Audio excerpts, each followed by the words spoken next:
Се уште го нема препознатливиот метеж на градските пазари. Граѓаните немаат почнато со набавка на намирниците за подготовка на зимница и туршија. Продавачите велат дека топлиот септември го пролонгира рокот, но и цените кои се движат од 40 денари за килограм краставичка, црвена куртовска капија, 50 денари карфиол. Мислимо ти се уште е рано, уште времето е топло, и затоа народо още не се одлучил да почне да купува, да става зимница. Моментално и цените се малку скапи и се надеват оти може кај ќе залада ќе поевтинат цените, ама секогаш е обратно. Сам моментално е периодот кога не е многу актуелен да се става зимница. Може да се каже оти поевтини се цените, него веќе кога ќе дојде сезона, тогава се најчесто покачуват. Не знам зашо, секој пат е така.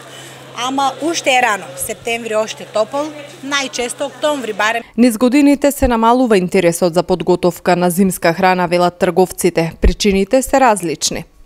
Да, се намалува, значи секоја наредна година се помалку е потрошувачката на продукти, нели што треба да се става зимница, како карфиол, како краставички, корнишонки. Дали е високата цена, дали и луѓето веќе немат фамилии, немат тајфи, значи сите го коментират за кој ќе ставам, децата не се тука, кој ќе јаде, најчесто това е.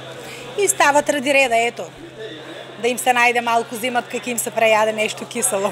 На оние кои не живеат во Македонија им недостига домашниот ајвар, лутеница, туршија. Домашните пак ќе спремат согласно обврските и домашниот буџет.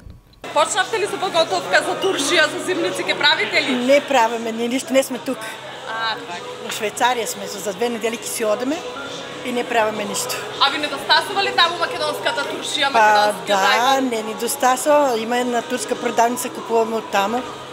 И нешто тука ако направиме, некој ќе ни пушти и така.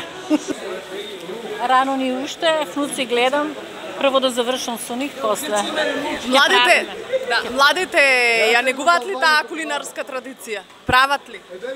Па помагат на нас, да. Ама по-слабо, ние по-старите повеќе. Слаба работа. Зошто? Зошто скапо пипер, скапи френки, скапо се е скапо. Што ќе правиме ние? Кој ќе прави, кој има некој 200 евра плата, може ли да направи туршија? Може ли со некој закон да се боре со адвокат или со шо?